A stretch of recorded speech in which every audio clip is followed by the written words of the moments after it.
Okay, good morning. Let's get started. Today we will follow up on networks, stuff that we talked about last Tuesday, and I want to come to what is known as the friendship paradox. Not only because it's very interesting, but also, I've done some work on that, so we'll talk about some of my own research, the stuff that I do when I don't do things like this here. So we will talk about networks and then the friendship paradox after that. But before, let me mention one thing. As I had already said at the very beginning of the term, I'm not going to be around on Thursday in the morning, so there will not be a lecture on the 14th of April.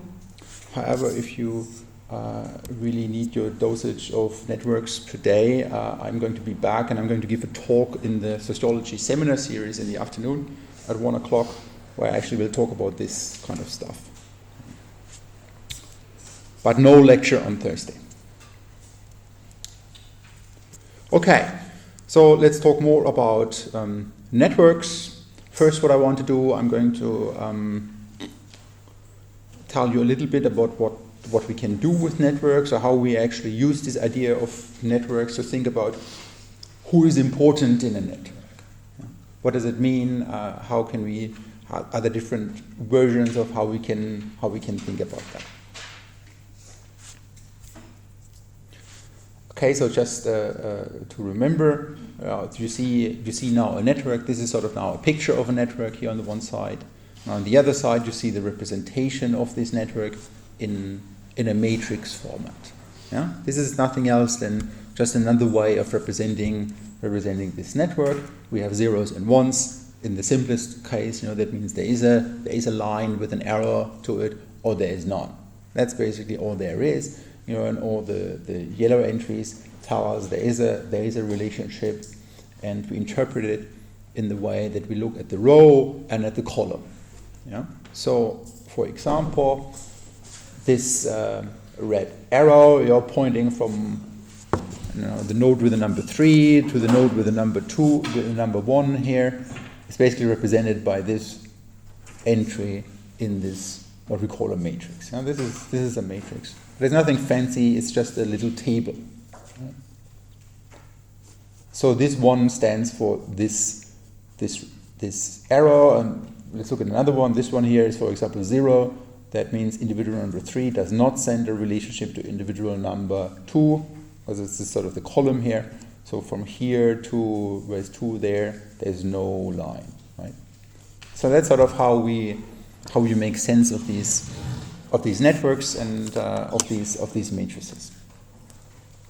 And because a bunch of the things that we'll look at, or how one actually looks at things, this matrix is at the center of, for example, finding out how far away are two nodes from each other in this network, yeah? Or who is important. But we'll come back to that. So what I brought with me today is first going to talk about distances in networks. It's basically this idea that you can count how many steps would it take to get from one node to the other in the network. That's what we call a distance. Then centrality. Centrality is this idea that the position in this network structure makes some individuals more important than others, and that's actually a lot of social network research, 30 years of research. People looked at this kind of stuff, and they find it in all sorts of substantive domains that individual network's position matters for getting a job. It matters who you know to get a job. It matters who you know for how successful you are. It matters for a whole bunch of other things. So there is this relationship, this clear relationship between the position of individuals within these network structures and certain attributes that they have. So they are key players. Sometimes they are important guys, and sometimes that's what you want to know if you also, let's say, you want to disrupt the network. So some colleagues of mine, they look at criminal networks, and criminal networks, about who is co-offending with whom, or who is sort of the gang leader, or who is, how does this, I don't know, international drug cartel work? Yeah? In order to find this out, you need to identify, okay, who's the key player here? And then if you knock out the key player, the whole thing falls apart in a way. Or then you could think about, okay, then if you knock out this guy, who else is going to step up? And with network analysis, you can actually do these kind of things. So it's very, very practical in that sense. But let's first talk about distances and what we call paths. And maybe you came across that before. That's one of those popular science things, which I think is incredibly useful. I like these kind of books. You pick them up at the airport and you read them. Maybe you came across this idea of 6 degrees. Yeah. I think there were even movies about this. Yeah. But it's actually an old idea in social network analysis. And the idea is here that you can reach any person in the world in only around 6 steps. Meaning you know somebody, who knows somebody, who knows somebody, who knows somebody, who knows somebody, and after 6 steps, you'll almost always end up with any person in the world. Which is crazy when you think about it. There are 7 billion people on this planet, and still you only need 6 steps to get there. So how the hell does that work? How does that go? Especially when you think that most of the people you know, I don't know, maybe they are here in Dublin right now. That's sort of what our social circles are. They are very localized, and often, at least in my case, my friends often know each other as well. So it's sort of very localized clusters, right? Like little cute little groups, but still we can reach anybody in the world. How the hell does that work? Well, and that's sort of where Duncan Watts, there's a very famous paper in Science that they published in 1998, introduced this idea of small worlds. Small world. We call it the small world phenomena, that the world seems to be incredibly small because we can reach everybody in only 6 steps. And the reason how this works is that our networks are often characterized by 2 things. On the one side, there's a lot of local clustering, how we call that, so people know each other amongst each other in a way. But then there are some relationships that kind of span a long distance, right? So for example, I know this dude in Sydney. Yeah. So maybe, let's say, we figure out an Aborigine, and want to connect you to an Aborigine in Tasmania somewhere, right? And then maybe you don't know anybody in that part of the world, but now, I don't know, you know me, sort of, and I know this guy in Sydney, and probably he knows somebody else. So we are already in Australia in only 2 steps, right? And then there's sort of a good chance that we reach Tasmania and somehow, I don't know somebody who knows somebody, and there we are, right? So that's how it works, that there are these long-ranging ties, but it only works if they come together with these local clusterings, right? If all of our relationships would be completely random all over the world, we cannot penetrate certain groups, because then, I don't know, I might know somebody in Australia, but this guy then has friends in South America or in Europe somewhere, but not in a localized way, right? So the combination of local clustering and long-ranging ties, how we call it, or some random connections in there, they bring about these small worlds. So they studied that at length.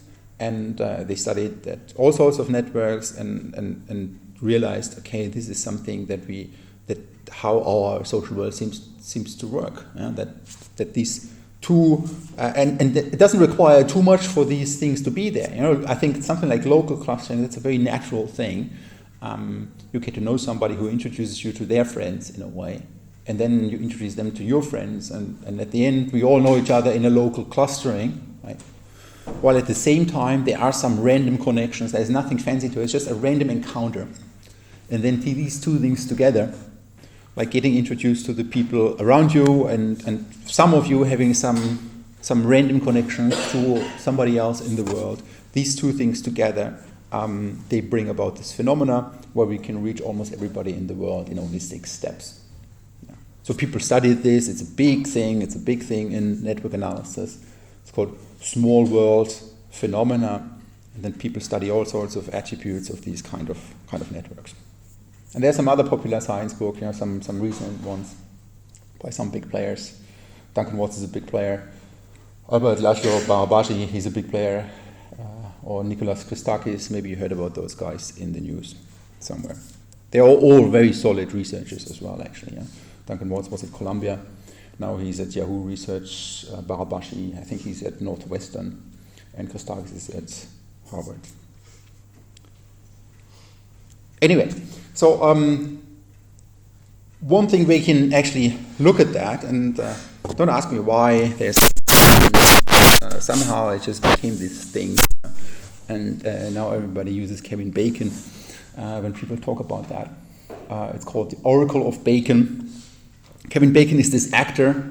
Maybe you've seen him before in a cheesy TV series or something. Yeah? He's this actor. He's in certain movies as well. Actually, he played some good movies. One of my, I think he was in Apollo 13 as well, or some other movies. He's a Hollywood actor, and there's the Oracle of Bacon. Let me demonstrate that to you, what that is, because it essentially is a website that some folks set up. Let me put this over here.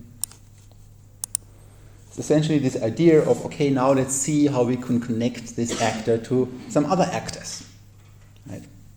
Okay, so now let me, I don't know, anyone that you prefer, give me a name. Who's your favorite actor? Somebody who I know? Okay, well, I like Liam Neeson. Yeah. He's a cool guy. So now I can find a link. So now let's see what happens. Okay, so now we see that apparently, Kevin Bacon, he played in a movie Balto in 1995 together with Bob Hoskins. I don't know Bob Hoskins. Maybe you know. I don't know him. And apparently this Bob Hoskins guy, he played with Liam Neeson in the movie A Prayer for the Dying. Right? So now you see how you can connect those actors with each other through the movies in which they both played. Find a different link. Okay, so that's a more recent one. So Kevin Bacon played in Black Mass. Cool movie, if you haven't seen it. With Kyle Viveros. I don't know who Kyle Viveros is. And this guy played with Liam Neeson in Ted 2, which is a funny movie as well. Yeah. So there you see, actually now this is what we would call a two-mode network, because now we have individuals and they are connected to movies. Now we have two layers. So there can be many actors in one movie, right? And that's sort of what links them together. And then we can look at actors, and actors can be linked to many different movies. And then based on that, you can basically visualize the network of who is co-acting with whom and which movie, and then you can calculate the distances between them. So here now, called the Bacon number is 2. That means it's a distance of 2 steps, 2 steps that I would have to take. So that's the Oracle of Bacon. Funnily, academics have their own version of that. It's called Erdős number. Paul Erdős, he was a mathematician / physicist. So in that field it's even bigger. But he was a big dude in network analysis. And there, the Erdős number depends on how many steps it have to take you in terms of finding a co-author that somebody worked with, right? So we have co-authors. I have many co-authors. I work with them. We write articles together. It gets published and so on. That's just how the game works. And they have co-authors themselves. They publish other stuff, and those guys have co-authors and publish with stuff. So there, the number of steps it takes to reach Paul Erdős, this Hungarian dude, that's the Erdős number. I don't know my Erdős number.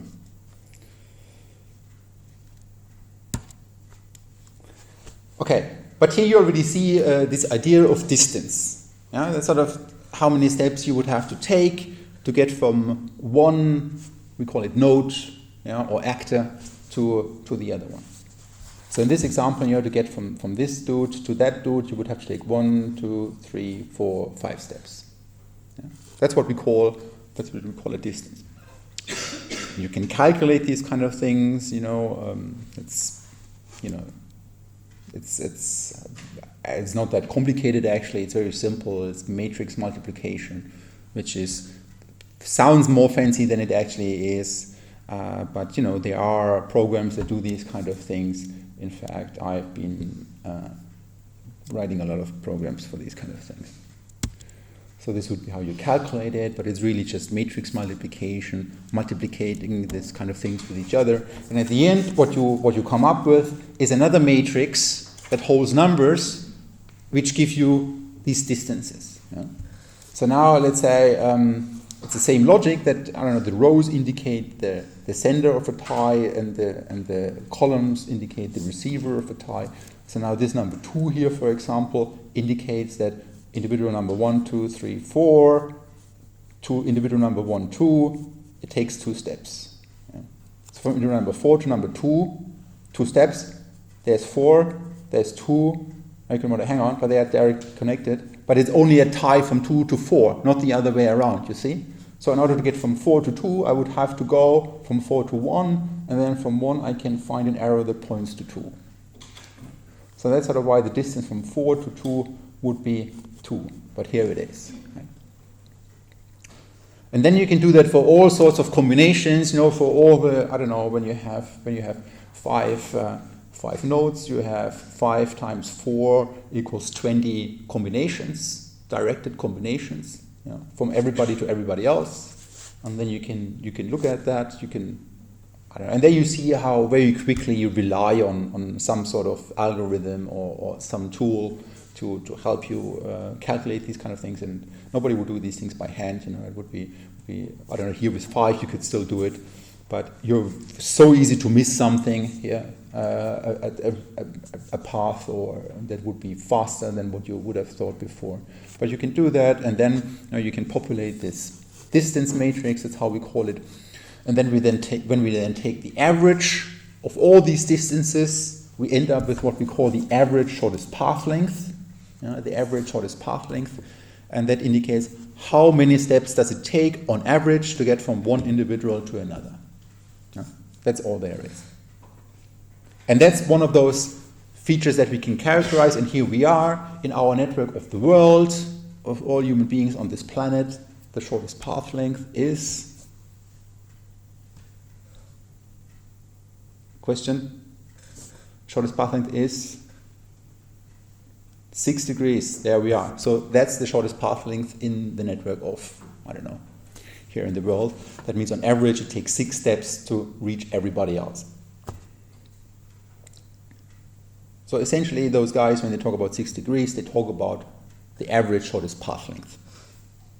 Shortest path length meaning, because there could be many paths connecting two individuals with each other, and the shortest path is just the fastest one. And then over all of those shortest paths, I take the average, and that's sort of how many steps on average it takes to connect any two individuals with each other. Okay, so that's distance stuff. You can then look at distance distribution and so on. But let me move on and talk about centrality.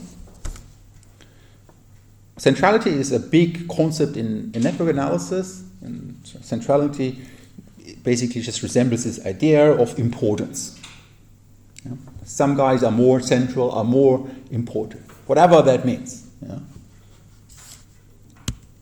And there's a lot of substantive research and some really good stuff as well in sociology that shows that the position of individuals within these networks, whether they are central or not central, is incredibly important for finding a job, for being better informed, for achieving a higher status, for earning more money. All these kind of things, I don't have to tell you that networks matter, but how do they actually matter? Here we are. This is sort of how they matter. Yeah? So studies find that the position of individuals within these network structures, they matter for a lot of outcomes. But now the next question is, what is well connected? What is well connected? Is somebody well connected when he knows the right people? But how do we find who's the right people? Is somebody well connected when he knows many people? Is somebody well connected when he seems to be a guy that others have to talk through if they want to communicate with each other? Right? So if everybody, if you're sort of maybe you don't know that many people, but you're sort of the connecting dot amongst your friends, right? They wouldn't talk with each other in a way, but they talk through you with each other somehow. So maybe, although you don't know that many people, you're still sort of the crucial piece here in the puzzle. And there you see, these are already different ideas about what centrality in networks is. Yeah. They're different ideas, and they are associated with different ways of thinking about centrality, and then also about different ways of calculating these kind of things. And there are, let's say, 3 or 4 main ways of thinking about centrality in the networks. I will talk about 2 of them a little bit. Yeah. The first one is what we call degree centrality. Degree centrality. Degree centrality is just a fancy name for counting how many people you know. It's very simple. Counting how many people you know, or when we're talking about a directed network, remember there can be arrowheads attached to our ties, right? Could be that, I don't know, you name somebody as a friend, but this person doesn't name you as a friend. That's a directed relationship. Yeah. While if you just talk about, okay, there's you met somebody, you either have met this person, and when you met that person, this other person by definition met you as well. So that would be an undirected relationship. Yeah. So when we have directed relationships, you can count the number of people who point towards you as their friend. That actually would be your in degree. Or you can count how many people that you point towards to, and people who you name as your friends. That's what we would call out degree. And when we are this is now an undirected network, you see there are no arrowheads attached to it. So that doesn't make sense to think of directionality here. It's a very simple network, it's just a little cross here, but it's a network. And now we can go and now we can calculate the degree centrality for each one of these nodes. And it's a very simple way. If you want to know, this is why this was our matrix. Yeah. Does individual I send a tie to individual j? That's basically what it is. And that's sort of a fancy way of showing let's sum over all the individuals j. So let's pick one individual I and look at the whole row of that in the adjacency matrix and look at, okay, who does this guy name as their friends? And then there are either zeros and ones. We count that up. That's just a formulation for what you see here, that for each one of them we count how many ties, how many lines are they associated with. Yeah? And then, okay, individual number A has 4 connections, 1, 2, 3, 4. That's sort of the degree centrality of this individual actor A would be 4. While the degree centrality of those other guys would be 1. Yeah? They only have one, B only has one relationship to A. C only has one relationship to A, but no relationships to others. Unless you walk through somebody else. Yeah? So that's degree centrality. It's very simple. It's really just counting how many people you know and counting how many people know you. You can look at the distribution of that. Let's not be bothered by that. So that's one way of thinking about being well connected in a network. Just counting how many people you know. But then, what about knowing the right people? Maybe you know somebody who, as I said earlier, maybe you don't know that many people, but you're sort of the glue that holds everything together. So maybe we should account for that somehow, right? That you are, and here we are now with these shortest distances, maybe you are on the shortest ways to connect other people. And that idea, that's why I introduced this idea of distances. That matters in many different ways. To think about this, is an individual on the shortest path to connect two individuals? Right? So now your contribution of being important lies in connecting other people amongst each other. That's the idea. That's the idea. And there we call, there's betweenness centrality. I'm not going to talk too much about that. But there's also closeness centrality that connects to that. Let me briefly talk about closeness centrality. Closeness centrality is this idea that an individual is important when this individual can reach everybody else very quickly. So if, I don't know, let's say amongst your friends you only need 2 steps to reach everybody else, while somebody else would need 3 or 4 steps to reach everybody else, then in this case you are considered to be more important. So closeness centrality, that's basically the gist of that. You can calculate this through fairness, but let me move on. I don't want to spend too much time with that. You can look at the slides if you're interested in these kind of things. By the way, for all these kind of things, I have a book that I'm writing. It's almost written. Actually, you can already look at the draft of it in wcommands.org if you're interested in that. It comes with the software for doing and all these kind of analysis. And I teach this a lot. Get invited all over the world to teach these kind of things. Which is cool because it brings me to Rome in 2 months, which is exciting. I'm looking forward to that. Anyway, so now let's move on. Let's move on and talk about the friendship paradox. It's one of those things that came up already a bunch of times. So I had already mentioned it, which is sort of this weird phenomena that your friends tend to have more friends than you have, which is a bit mind-boggling when you think about it. Why the hell should that be the case?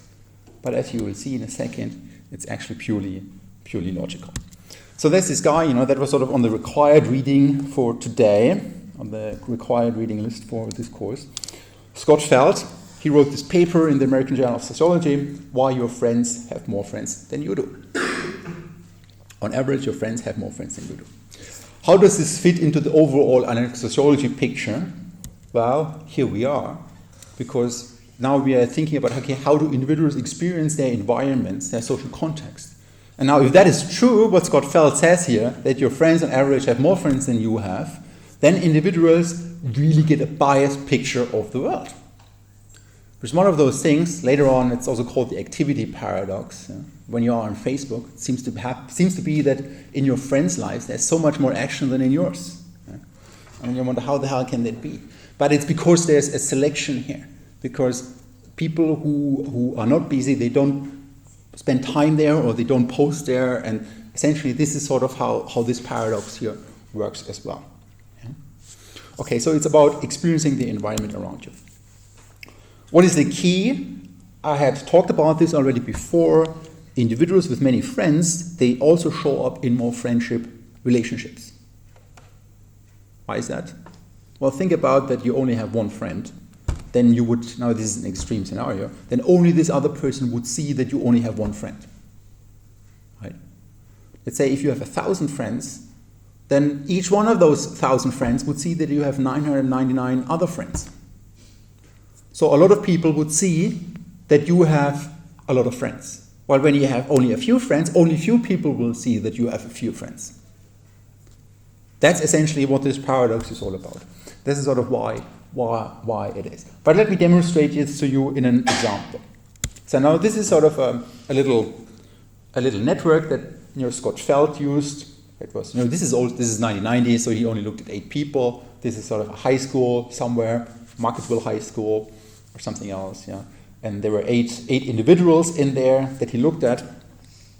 Oh, they have different names: Jane, Dale, Alice, and whatnot, right? And now a line between them indicates that they are friends with each other.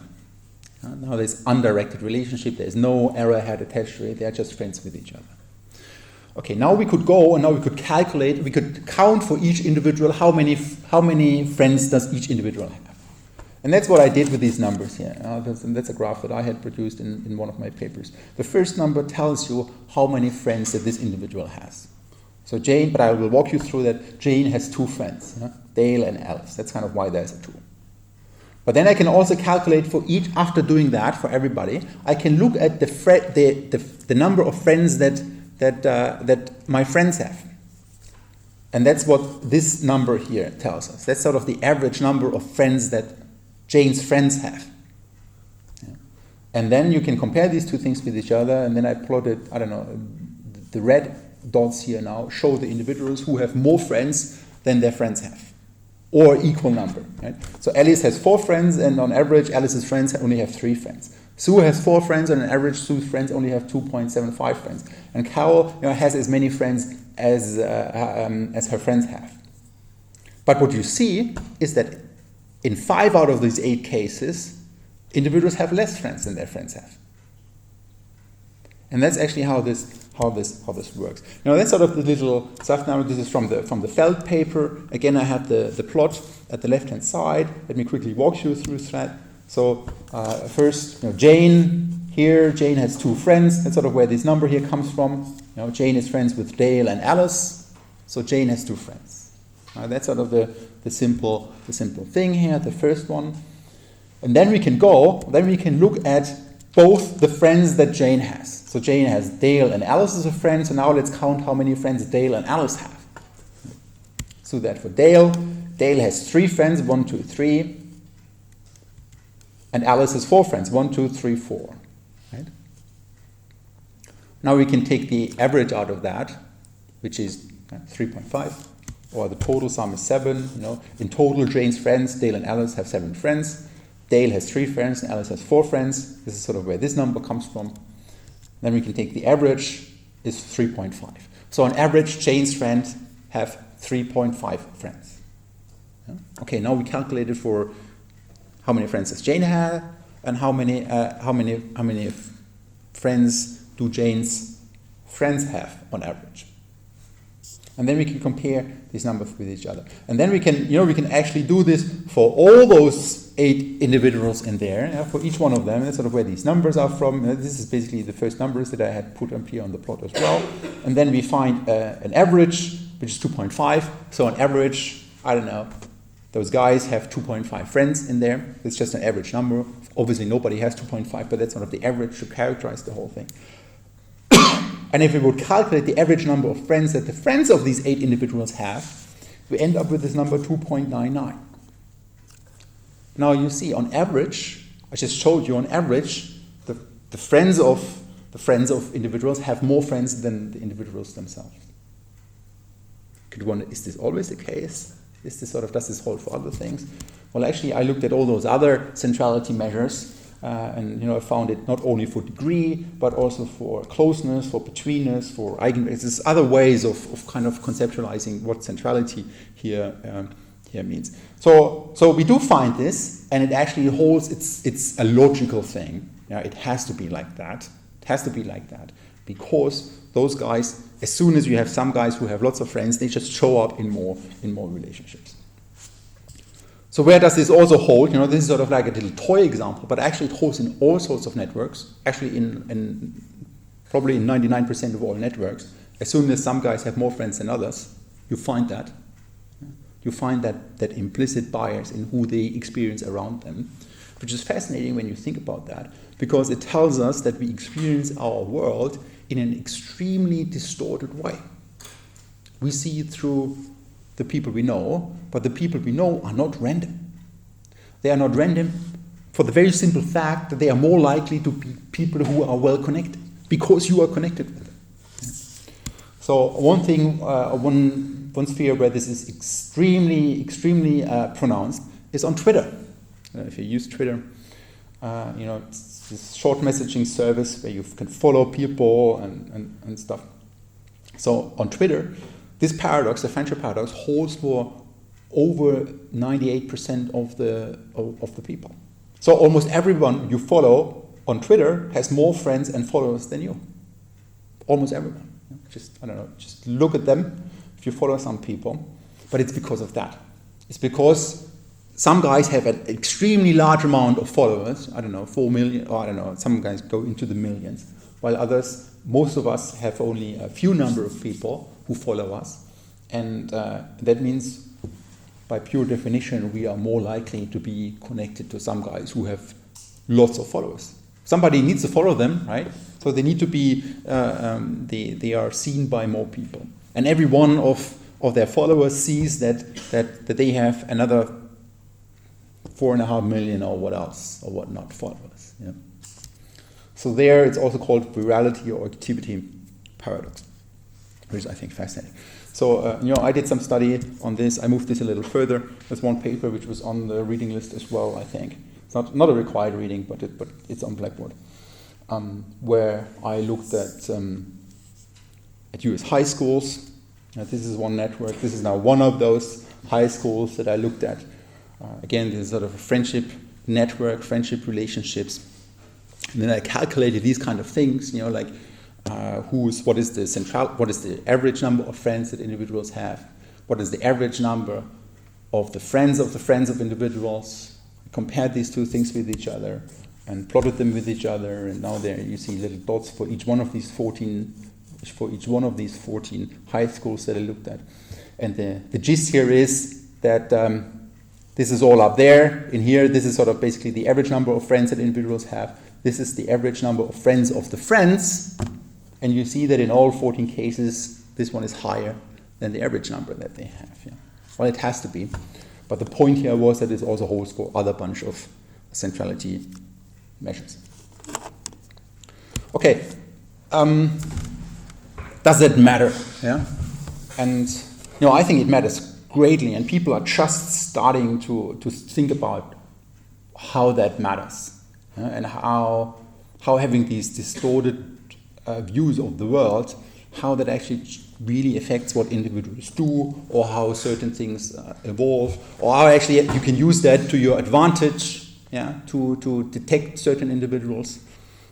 I did some stuff on criminal networks, and there it's actually fascinating. So in order to get to the key players, you just need to find a random co-offender of somebody who offended. Instead of just randomly picking some individuals, just randomly pick a friend of them, and you, by definition, will end up with somebody who is more likely to be central in that network. And that's an idea. That's an idea that that now some folks at Harvard, Christakis, he did an interesting paper. They did a study on the spread of the flu. They did a study on the spread of the flu, where they thought, hang on a moment, maybe we can use that. Maybe we can use this friendship paradox to get a better idea about when the flu is going to hit. Like prediction of diseases. Or maybe it's sort of something we can do to help diseases from spreading. So what they did, I think they asked around 500 students at Harvard when they did this study, to tell them, they asked them in this period, in September, when flu season was about to start, they asked them several times whether they have the flu or not. But then they also asked them to name one of their friends. And then they asked these friends, one of those friends, that is what they call the friend group, and randomly selected individuals, these 500 individuals that were the random group, and then for each one of those, they randomly chose one of their friends and asked them as well, do you have the flu? Right? So you see, they just looked at a random individual and asked for a random friend of that individual. But the random friend of the random individual is not random anymore. That's sort of the mind-boggling thing here. Because you walk through this network, and you will be more likely to end up with somebody who has lots of friends. Because this person, think of this as sort of like a person with lots of crossings, so they are much more likely to end up to this crossing because there are lots of roads leading there.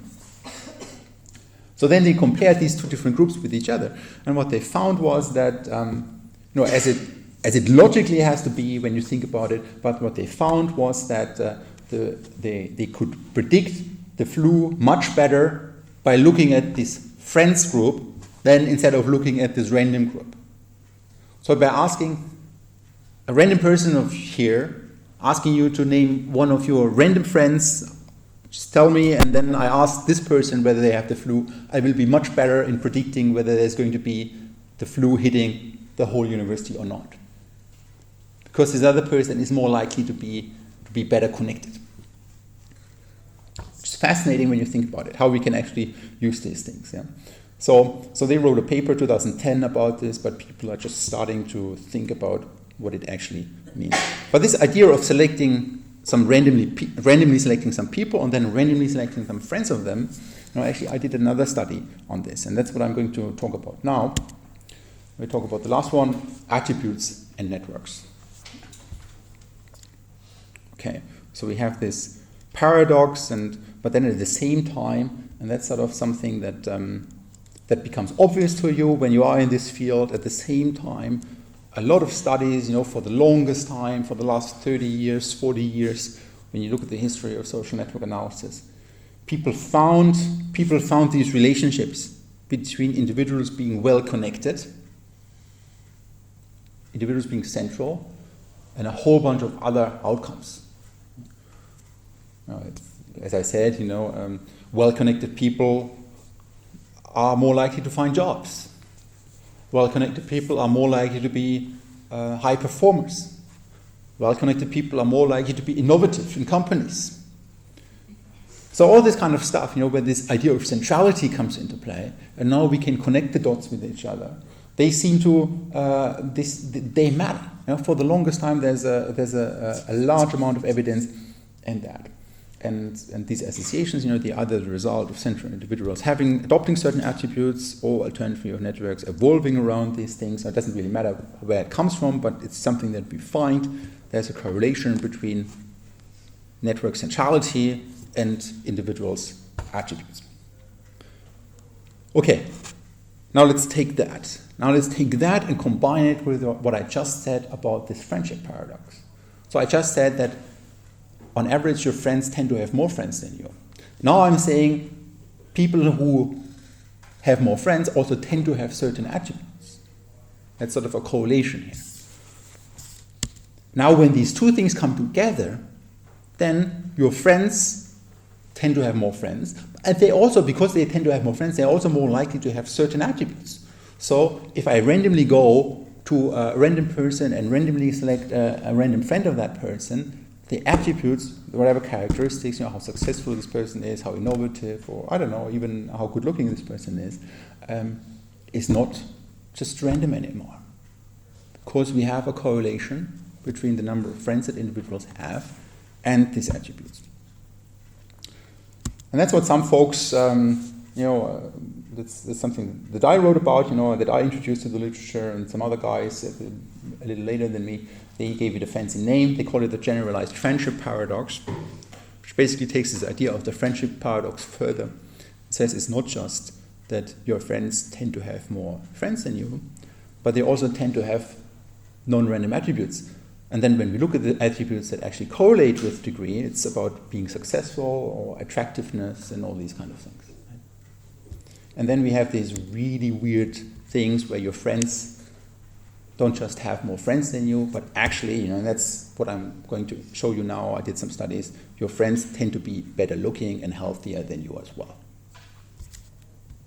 Which is then crazy to think about in the next step. That means the kind of people that we kind of see around us in the world, we constantly see them being fit, and we constantly see them doing sports or whatnot, right? And that kind of gives us a very distorted idea. And then when you take, I don't know, what a lot of sociologists, almost everybody buys into, that kind of the context in which we are embedded, that kind of matters, right?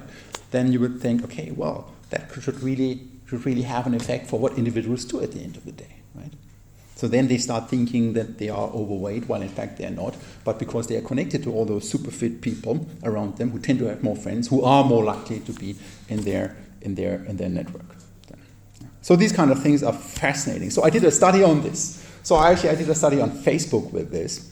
So it was a lot of fun. I scraped 10,000 randomly selected Facebook profiles, collected the data for that. And I looked at, I selected out of them, then I selected a subsample of them. At the end, I ended up with 1,000 profiles that I had. They were randomly selected, they were open. Surprising how many people have their privacy settings set at open. Yeah. It's actually a little crazy. So I had 1,000 randomly selected people from all over the world. Yeah. I did this through a leaked data set about Facebook profiles and whatnot anyway. So I had them assigned into the random group. And then for each one of those individuals, I randomly selected one of their friends, one of their Facebook friends. Again, completely by chance. Completely looking through their friends list and so on. And I assigned them into what I call the friends group. This is very similar to what Christakis and Fowler did in their PLOS paper on the spread of diseases. So I had the random group, randomly selected people, and randomly selected friends of those individuals. And they were in the friends group. And then I looked at all their Facebook profile pictures, which is actually funny to see what people have on their Facebook profiles, like cats and dogs and superheroes and all this kind of stuff. So anyway, and then I actually had students in Stockholm help me to, they played a little game. They love to have that. There was a website set up. The website doesn't exist right now anymore. But that's basically how the website looked like, called wholooksbetter.net. Just could click on the one or the other. That's as simple as that.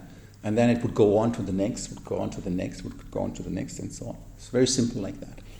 And then based on that, I could then generate a crowdsourced attractiveness score. Yeah. So I had around, 20,000 clicks of students doing that. And based on that, I could basically objectively say, what those students said, who looks better. Now, if this guy looks better than this guy, and this guy looks better than this guy, you can calculate sort of how attractive they are in relation to each other in a certain way. Okay, so I generated these crowdsourced attractiveness scores. Now remember, originally I had 1,000 individuals from the random group and 1,000 individuals from the friends group. In here I had them all matched together, all those 2,000 individuals, to generate these scores. But now I went back and I looked at, how attractive are the individuals in the random group and how attractive are the ones in the friends group. All of them were completely chosen by chance. The only difference was that in the friends group, they had to be a friend of somebody in the first group. Right? And now this is sort of the puzzling finding, but when you think about it, it actually makes a lot of sense. Now you see that then I went back to the individual and to the randomly selected friend, and I looked at who looks better, and only in 43% of the cases the randomly selected individual was better looking than their randomly selected friend. So on average, a randomly selected friend was better looking than a randomly selected individual. Yeah. So basically, how does that happen? Well, the key here really is that two things. First, that randomly selected person have fewer friends than persons in the friends group. That's the friendship paradox, basically. If I randomly select a person and I go one step into whatever direction, I'm more likely to end up with one of those super hubs than when I started with, because all the paths lead me to the well-connected individuals. So that's the one thing. And then the second one is that there is this correlation. We call that a correlation that good-looking people tend to have more friends. It's not very strong. A correlation goes from -1 to 1. 0 meaning no correlation. 1 is sort of, if you go the one up, the other one goes up as well. So 0.1 is actually a relatively small correlation. But it suffices to generate this pattern where, on average, your friends not only have more friends than you, but they also tend to be better looking than you. Which is funny. Anyway, here we are, Friendship Paradox reading for Tuesday. It's not a required reading, but it's a fun reading. There's some other papers, 2 of my papers that I wrote on the topic as well on Blackboard. Feel free to have a look at it. And remember, no lecture next week Thursday, but we see each other on Tuesday, but no lecture on Thursday. Thanks.